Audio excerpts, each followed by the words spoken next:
Hello there gamers, it's me Frosty. Great news everybody, society just got destroyed and we're about to live through an apocalypse. It's a good thing I already own 2 copies of Fallout 4 to prepare.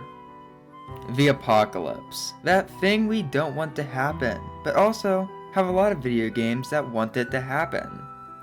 From zombie apocalypses to nuclear holocausts, there's a lot of apocalypses to look forward to, but the worst one of all is the one where we are the last human and we wind up on an island full of humanoid animals who task us with rebuilding their village.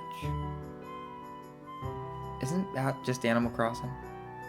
The post-apocalyptic genre of games is a moneymaker for the developers who make them, so let's look at the history and some highlights of the post-apocalyptic genre.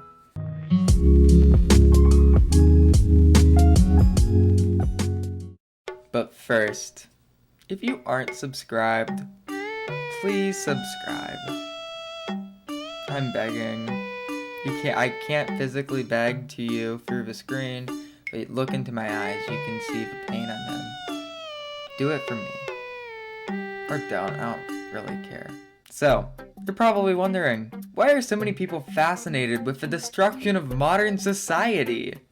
Well, let's go back to the 20th century, when every other week, people thought they would get nuked.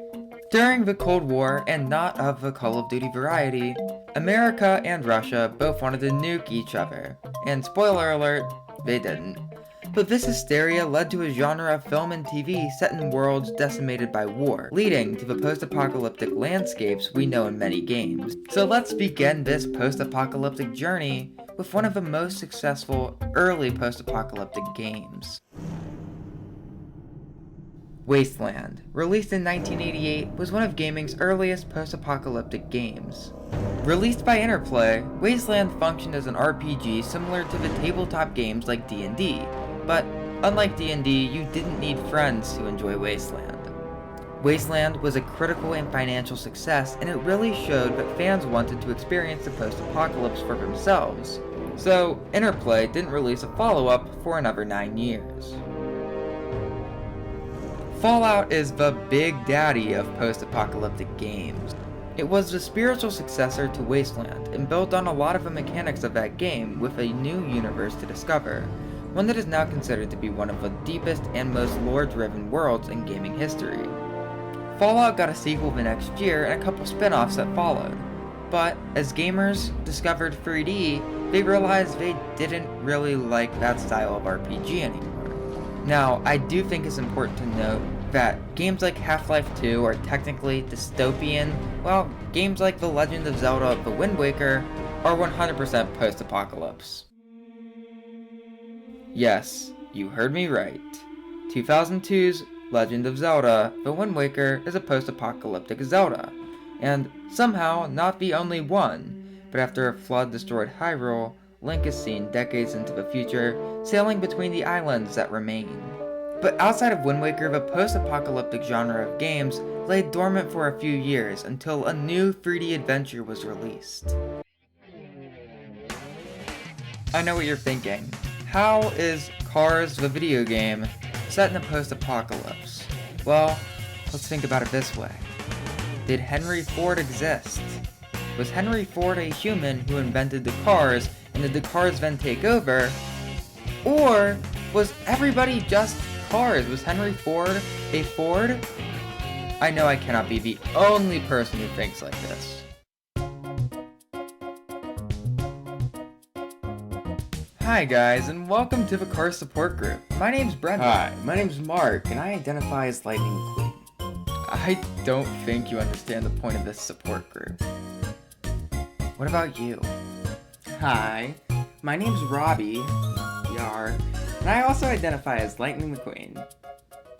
Okay, enough Pixar and their accidental post-apocalypse. Now let's actually talk about a post-apocalyptic game that you most definitely have heard of. Fallout 3 was a return to the Fallout universe, just without Interplay and with a new developer, Bethesda. Bethesda took the Fallout universe and plopped it into an open world similar to their Elder Scrolls games, and fans went crazy for it. Fallout 3 is one of the best post-apocalyptic games ever made, and it served to revitalize the genre in a way that Cars, a video game, could not. Fallout 3 had action, role-playing, and superb gunplay in an open world, and after its release, the post-apocalyptic genre took off. After Fallout 3, we got a lot of post-apocalyptic games, so I'm just going to go over the highlights of them from the 2010s. Metro 2033 was once just a novel about taking the subway in Moscow, Russia. I don't know, I didn't read the book. Metro 2033 launched the Metro game franchise and served as a fantastic linear post-apocalyptic shooter, which wasn't too common to find before this game released. This game is amazing, and I do not need to tell you why. I cried a lot. 10 out of 10. I don't know if Portal 2 counts, but it's cool, so you should go play it. The Last of Us is another linear shooter that is very similar to The Walking Dead. It was set in a zombie apocalypse, and has a stern older man accompanied by a young girl surviving together. I'm starting to think that Naughty Dog 100% ripped off Telltale. It's just Wasteland with fancy graphics. 10 out of 10.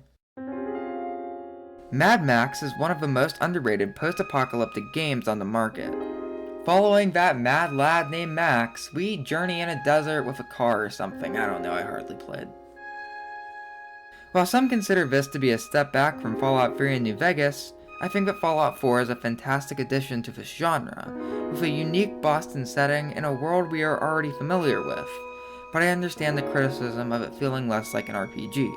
But what do I know? I'm just some guy who claims to know a lot about video games, but literally has no clue what he's talking about. Horizon Zero Dawn is such a unique take on post-apocalyptic games set on Earth. With combat set back to the days of swords and bows, it's fun to see the amount of technology they still have, but hardly use. This game is outstanding, and is one of the best PlayStation exclusives out there. Nintendo dropped another post-apocalyptic Zelda, and this time we got to see what actually happened to the land of Hyrule. Breath of the Wild is amazing, and one of the most unique and best post-apocalyptic games in the genre.